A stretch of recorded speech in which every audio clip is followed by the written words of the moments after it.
an unusual background for being a relationship expert. I was a celibate monk for 9 years in my 20s. So I'd been very sexually active before that, and then gave that up in order to sort of grow in my own spirituality. And as a monk and a man, you learn to understand yourself very well. So I have a lot of self-reflection as to how I think, how I feel, how I interact, what's going on. Not all men have spent the time to reflect on what's going on inside of them. So I really understood myself very well by the age of about 28. And then I shifted into having relationships with women. That's always a fun story to tell, but I shifted, and women were very different. So that's how I really came up with the idea of men are from Mars, women are from Venus. Literally, in my own experience, it was like women were from another planet because they thought differently, they reacted differently. And rather than judge them, I sought to understand them. And I was very lucky to have a career at that point as a relationship counselor. I was motivated to study psychology after being a monk because my brother was bipolar and spirituality didn't heal bipolar. So I thought psychology might. It didn't do it either. Years later, I discovered a solution for all these mental things on a biological level.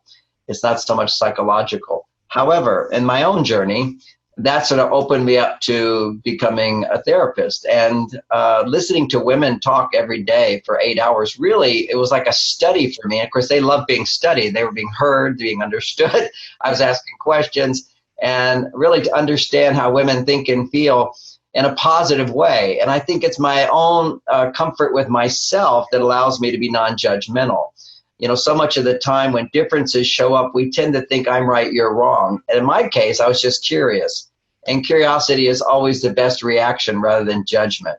And I'll attribute that to my spirituality. But the benefit of that is the wisdom in my many, many books, which is simply put, a way of understanding our differences when they show up in a positive way, rather than resorting to thinking, what's wrong with me or what's wrong with my partner?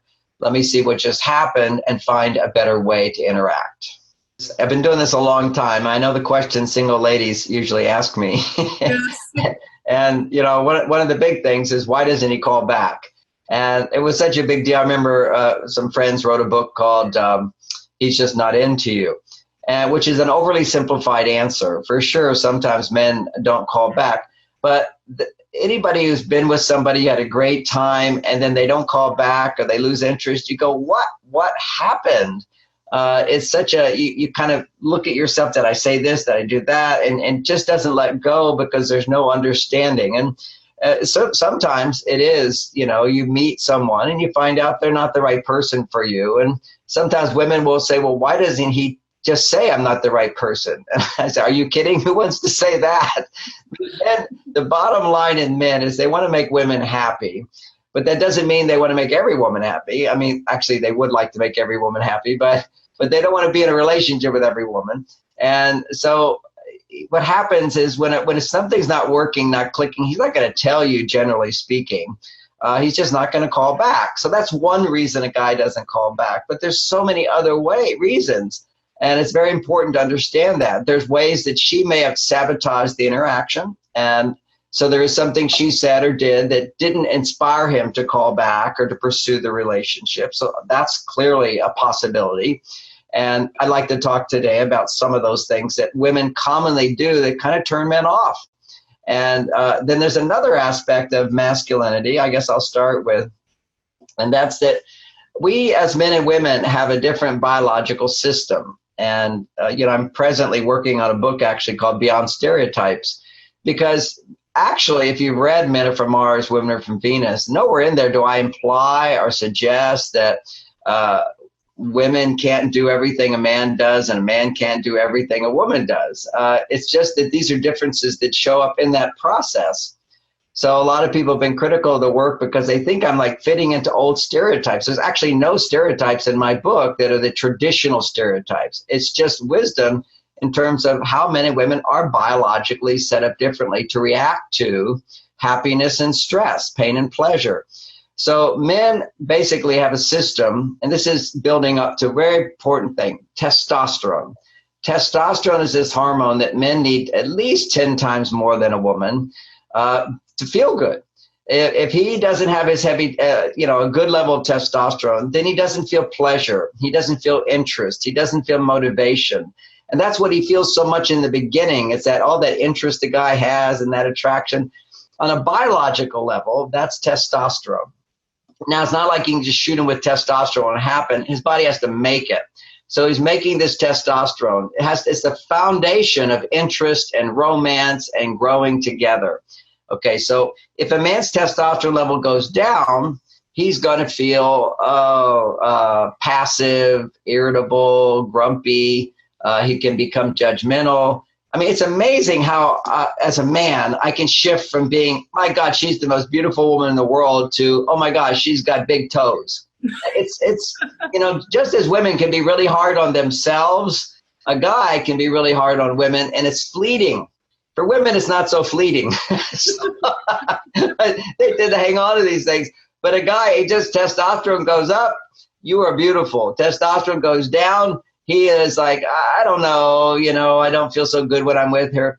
Because testosterone gives men energy. It gives men aliveness. It gives men pleasure. So it's really important for women to understand this. If you learn how to create testosterone in a man, then you make sure you're not going to be sabotaging the relationship. So it's kind of like, why do men lose interest? Well, here's the bottom line, is to really understand testosterone, we need to do the flip side of that, a little bit about women.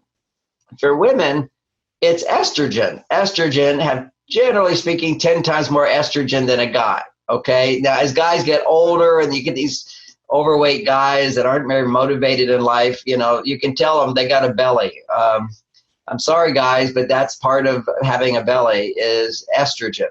A little belly's fine. That means he's more in touch with his sensitivities. He's more compassionate. He's going to be more empathetic.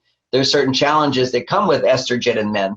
But a younger man, he's going to, in his 30s and 40s and so forth, he's still got his testosterone at a healthy level.